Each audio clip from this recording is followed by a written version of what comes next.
ask me all the time, when are we going to have the sustained recovery? My answer has basically been, when you get your own COVID shot, somewhere in the 90 to 120 days after that, there's going to be a lag time where meeting planners and corporate decision makers and trade show organizers have to have that built-in lag time, but somewhere in that ballpark. Well, I'm going to show you something, and I'm glad I dressed along the lines of what Vince did, but today at the Indianapolis Motor Speedway, I got my Johnson & Johnson one shot. And by the way, it's a phenomenal operation out there. I've never, I can't believe how well they did it out there. So if you have a chance to go get that, go get that. So as far as I'm concerned, we're on the clock 90 to 120 days away from a sustained recovery. So congratulations, Vince, and all the investors in your team and the Hilton folks. We look forward to working with you. All right. All right.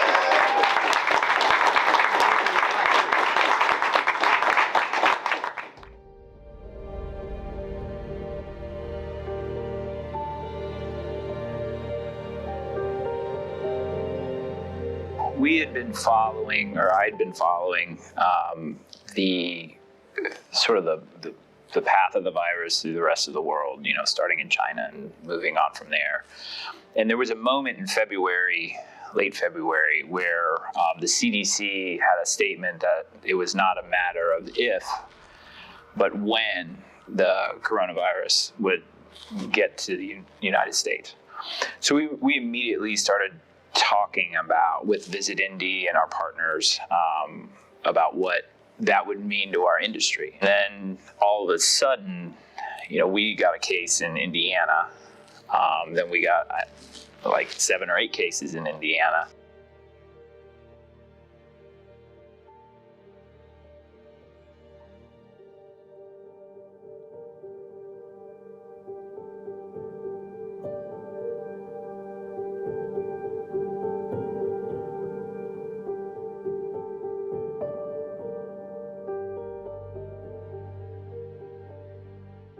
So virtually right in front of our eyes, while we had Mayor HOGSETT actually speaking, everybody was looking at their phone, seeing really our hospitality world fall apart, and just not knowing what that meant. It's just knowing that we were going to be facing huge amounts of cancellations and certainly challenging times ahead.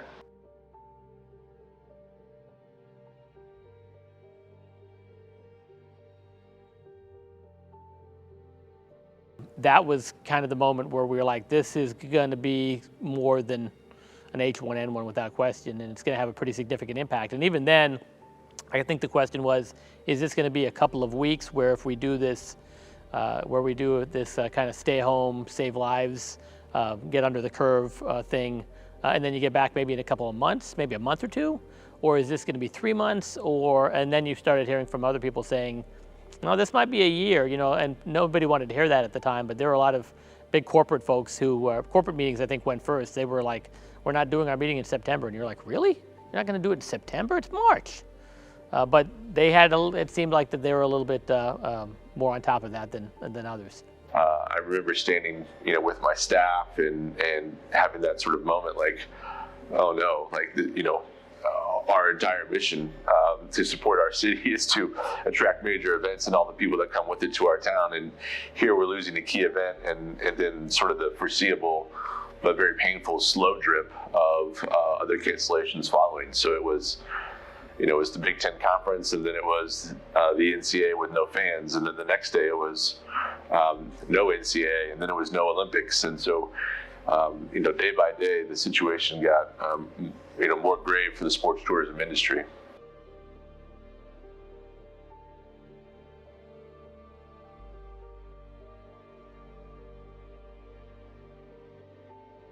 You know, it was like dominoes falling in rapid fire succession that was like really unbelievable. And particularly those of us who have followed the NCAA closely for many years, as I have, because you know what the institution of the men's basketball tournament means to the organization financially. It's everything. I mean, that's not an overstatement. That is an accurate statement that almost every drop of you know, revenue that comes into that organization comes from the men's basketball tournament, or very nearly so.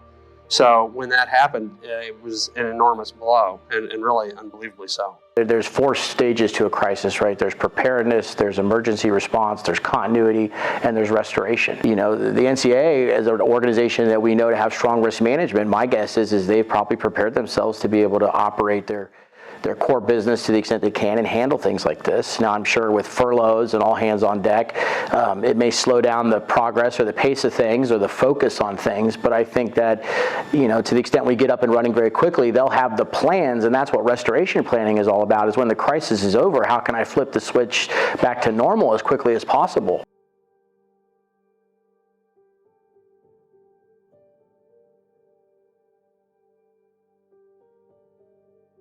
I did feel like, okay, this is the people's building, and this is something that is a big deal to close. But it was a no-brainer. Had to be done, and you know, I'm glad we did it. The effect on it at the time, we didn't really anticipate that it would be a year or that we would lose conventions as a result. We immediately started trying to move them. And we were looking, you know, 30, 60 days out and saying, all right, what do we have in the hopper, and how can we move them to later in the fall? And frankly, our clients, the shows or the events that we had, were thinking the exact same. They needed to do their shows, and we needed to have them. So we were all just trying to be practical and move them where they needed, where we could fit them. Visit Indy was, and the convention center, they were very open about what they knew and what they didn't know. They internally were clearly worried, as anybody in the event management business or music venues, anybody that their entire livelihood is based on large gatherings of people.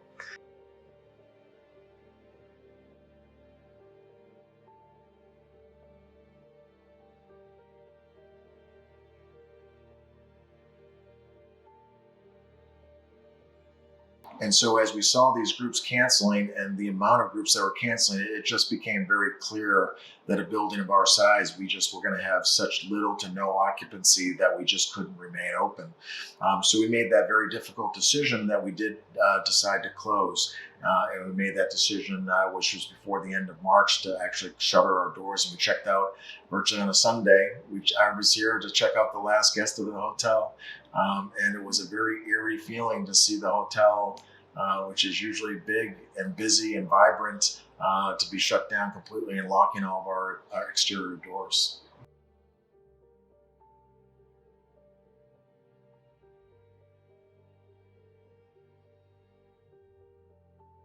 In the next 24, 48 hours, once that decision was made, we laid off over 90+% of all of our hotel employees, furloughed.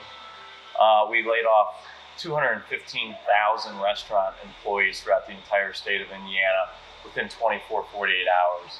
Those are some pretty dark times for a lot of people that knew specifically what they could do or not do with their personal checkbooks.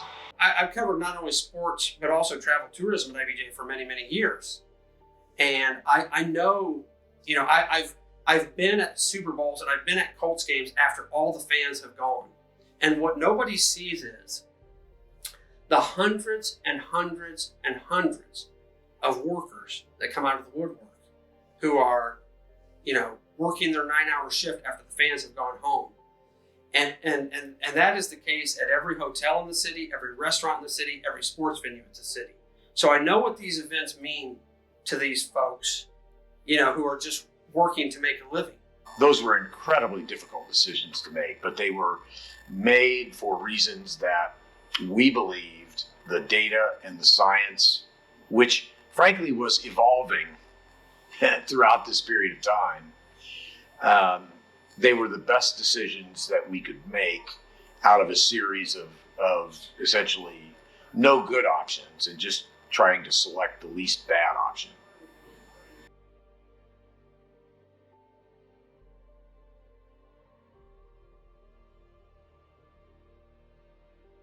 We were always going to do the right thing for the people.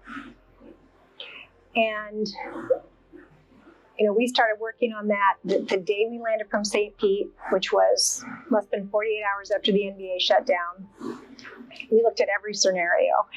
And, Roger Penske and Mark Biles did an incredible job setting the benchmark on, we will do what the city and state officials recommend and what's right for people, because we want everyone to stay safe. But the journey it took till the end, when we had it in August, was one direction, then the other direction, and then how could we do it this way? How could we do it that way?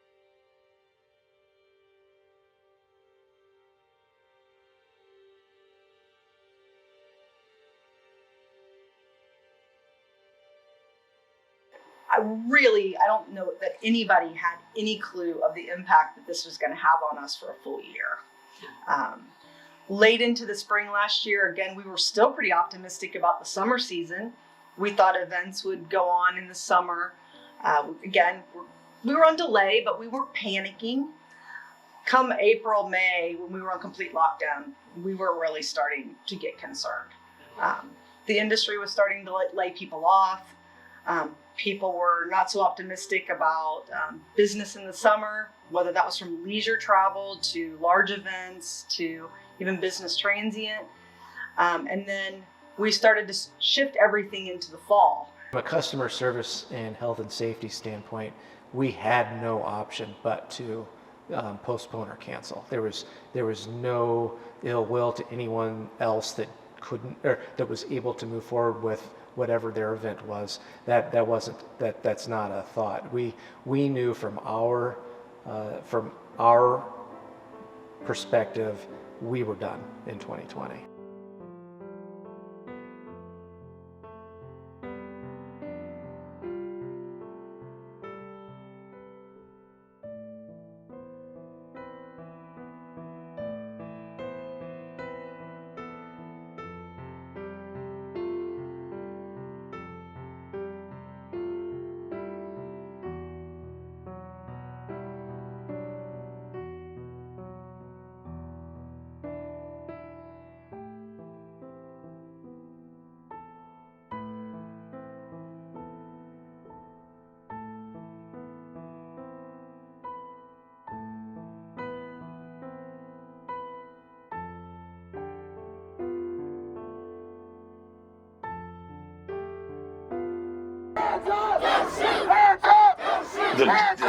The tragic death of George Floyd occurred approximately 2.5 weeks to 3 weeks after the police action shooting death of Dre'Jon Reed. So, and I'm not saying that the death of Breonna Taylor didn't play a role, but that was the milieu in which this conversation about systemic and institutional racism, particularly in law enforcement throughout the country, was being meted.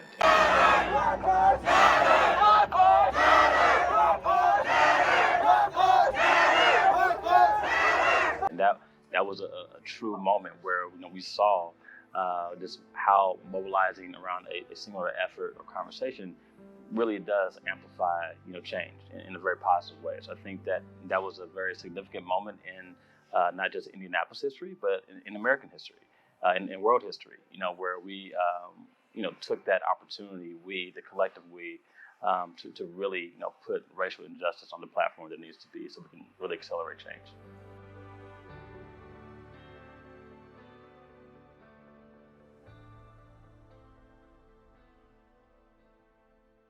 Well, I mean, you've heard it before. It was the 1-2 punch. So, the businesses that were trying to remain open had just figured out a model to be able to serve their customer base. And then with the civil unrest brought significant damage to downtown. That was probably the turning point for us in having to figure out how we put solutions in place. How do we clean up downtown? How do we overcome that perception of downtown doesn't feel safe? Because the downtown stakeholders that have invested so much in downtown were really worried. And so coming together as a downtown recovery committee, we brought a number of downtown stakeholders together, and so that we would have a unified voice in going forward. Yeah, it was a big undertaking.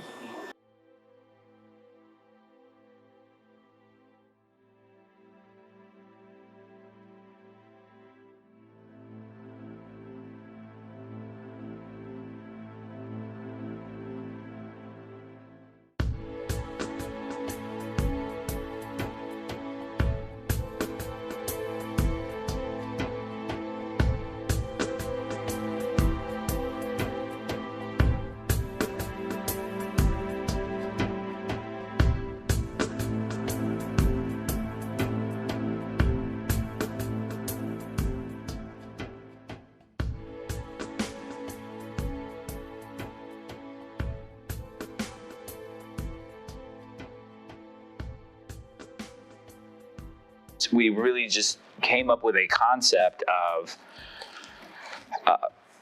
just baseline rules that we would have to follow in order to be comfortable hosting folks again, and then seeing what sorts of events fit those. And then it ended up being sporting events where you come in, you do your event, and you leave. And you're not lingering for, the better part of a day with the same people in close proximity. So, it was one of those that just continued to evolve, that we really were not sure what it meant. We obviously knew that we had the basketball tournament, and that was a busy weekend, and we knew at that point we had a couple that were lined up to keep us going. So that's where we started. And then the next group came after that, and then eventually we started to build a reputation that we were able to do this and operate safely with these tournaments, and that kind of led to more and more of that business to come. It was the first opportunity for us to figure out not only how we were going to host events within the convention center safely, we also started figuring out the social distancing safely inside and outside, and what would work, what wouldn't. So I think that was a good initial event for us to learn from, and it was very successful. And again, I think people were in downtown were delighted that we were actually able to pull that event together, that we were able to see people out on the sidewalks and streets again. And so, it was a good first event. We do difficult events for a living. This added a different wrinkle, but we became convinced that it was possible. And we did want to show that it was possible, and that if you are disciplined and you follow strict restrictions, even when your clients and the public don't want to, that you can do these things safely and you can get back to a sense of normalcy. And especially with the kids who are playing basketball and whose summers and, to some extent whose futures depended on being able to play AAU basketball somewhere in this country. And so that's what we did. We tried it and it worked, and we kept building.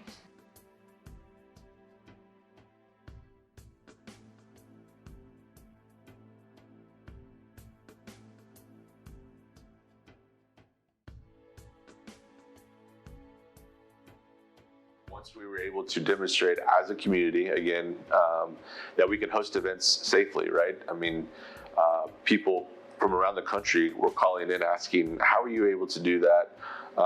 We can't do it in our jurisdiction. Do you have availability for us to come host? And, credit really goes to, initially the Indy 11, who started playing with some fans, and then of course the Colts. And, more and more came, we started to learn more and more, and the convention center did a great job. Visit Indy, in partnership with the health department, was available and aggressive in attracting youth sports that had planned to play in other places in our country, but those places either couldn't figure out how to do it safely or just didn't want to. And we were able to seize that, which is great. Our salespeople are always looking at Indianapolis. It is just in our competitive set for that convention business. As far as looking You know, we had to abide by the guidelines that our state was putting out. So there was really, I mean, you could look at it and wish and wonder, but there was really nothing to be done as far as, there was nothing to be changed. We had the guidelines that we had to operate under. I think we have gone from crisis management to stabilization, and now we will move to more of a recovery plan and position for downtown, and I think that we're well on our way on that recovery. We're heads above other cities around the country. I talk to my peers around the country probably every other week, and just the being able to host events in downtown is unheard of in most of the cities around the country. So I think that we're positioned to move forward quickly.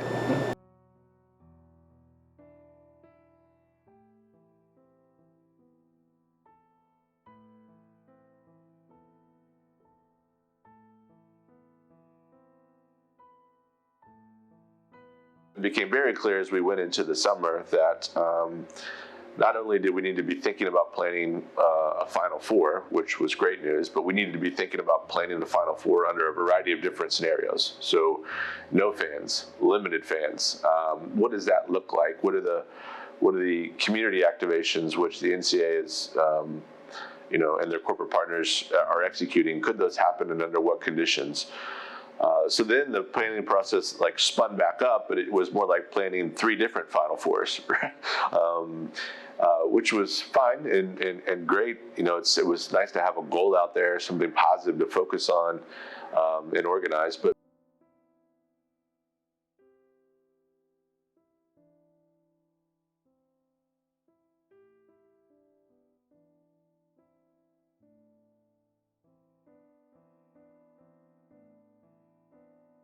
it became pretty clear to them at some point in the early to late fall that if they were going to execute a March Madness tournament, that the most effective way for them to do so and ensure the safety of the athletes and coaches and everyone participating would just be to do it in one location where you could develop safety protocols in partnership with their healthcare providers, their advisors, local and state, and really ensure that you're creating an environment much like many of the other professional sports franchises did successfully. I got a phone call from Mark Emmert, so did the governor. In fact, in all fairness, I think the governor probably got called first. And then President Emmert reached out to me, and we began serious discussions. For me, really sometime in October, folks like Ryan Vaughn of the Sports Corp and I and Andy Mallon of the CIB and others were talking about, you know, there was some chatter we were hearing, and it wasn't from the NCAA, it was ESPN and others who were saying, you know, that the NCAA may be contemplating a single site, and then maybe some back channel things were getting to us that was a possibility. I got a call the very first week of November from a senior person at the NCAA who basically said, this really needs to be held close to the vest, where not very many people know this, and you know, we really don't want you to share with anybody. And I said, well, hold on, there's a couple people who need to actually do the digging to answer the questions you're going to ask me. And they said, okay, but so we knew that there were some groups in the time frame. We already obviously had the end of March through early April already set for the Final Four because we were the host of the Final Four, but we needed to clear the decks for a couple weeks in front of that, and we had some big events in that time frame that we were pretty sure we're going to meet.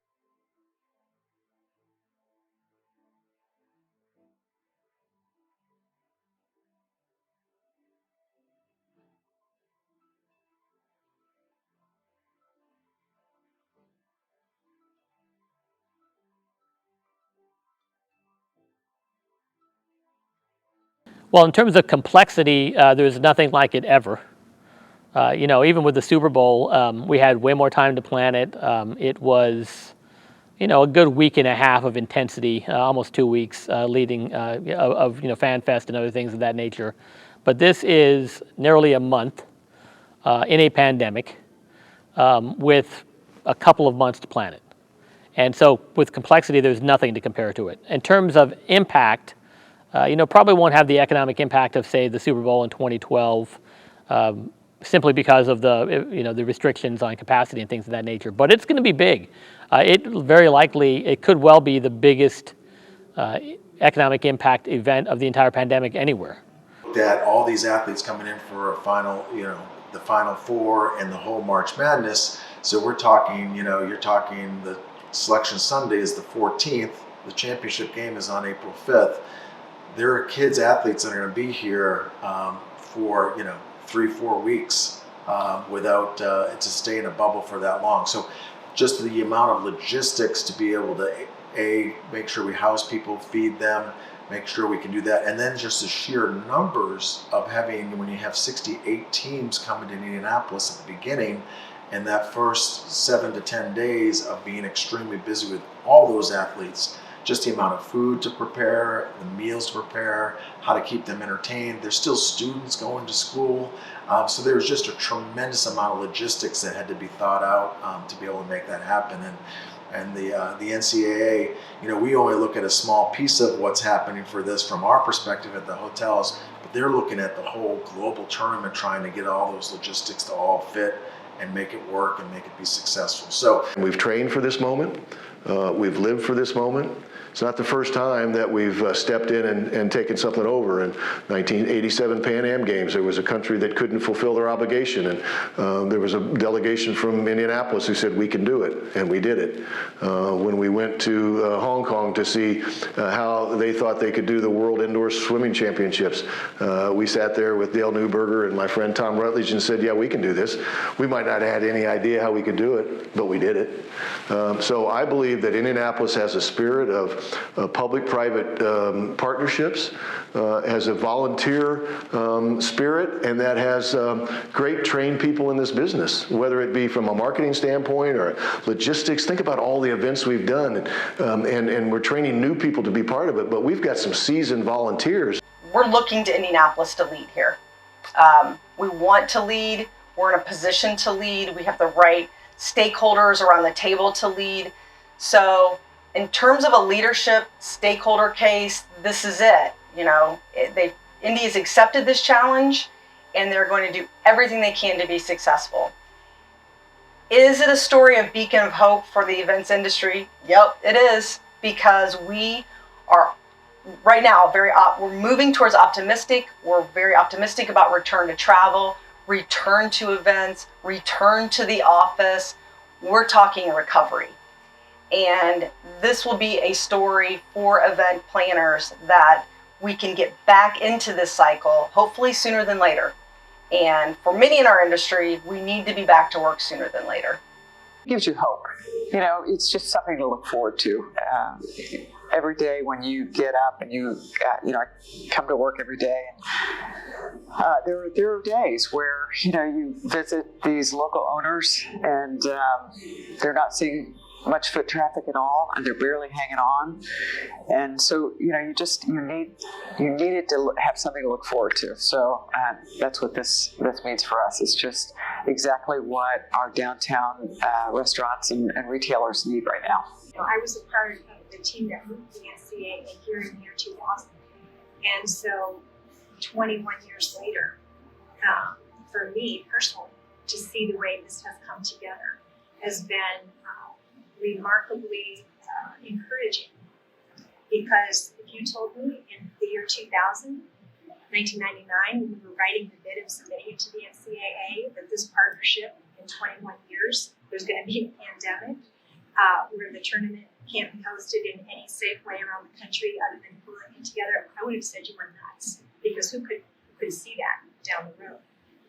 But the partnership with the city is important, the venues is important, and the fact that we're not going to go 2 years without March Madness is a win for everybody. There were lots of lessons learned along the way. We learned a lot with the NBA bubble. We learned a lot with youth sports and some of these tournaments being able to still go on. So I think it's just been a lesson learned throughout the process. And there's no guidebook for this. I sure wish there was, but nobody has a guidebook for for what we've been through the last year. I think there'll be a lot documented, and a lot of us talking about what this last year has meant, but I think the NCAA and the city is doing it in a way that hopefully will always be with the safety of the student athlete in mind. Any city in America could have created the bubble. How many created a bubble? One. One city created a bubble. Any city in America could have aggressively gone after the NCAA headquarters the way Indianapolis did. Now, how many did? One. And so, you know, I'm admittedly, I suppose, a homer in this regard. I mean, I was born and raised here. I live a mile from where I grew up. I still hear the church bells toll where I grew up going to church. And so maybe my vision on this is colored a little bit, but I think the history and the results speak for themselves.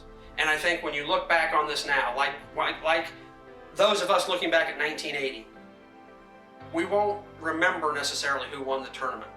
And that might not even be a terribly relevant point. But we will remember the men and women that had the foresight to put this event together in a pretty daunting situation. You know, back when they were doing it, we didn't have the vaccine yet. We didn't have we didn't have everything worked out. But they took a risk.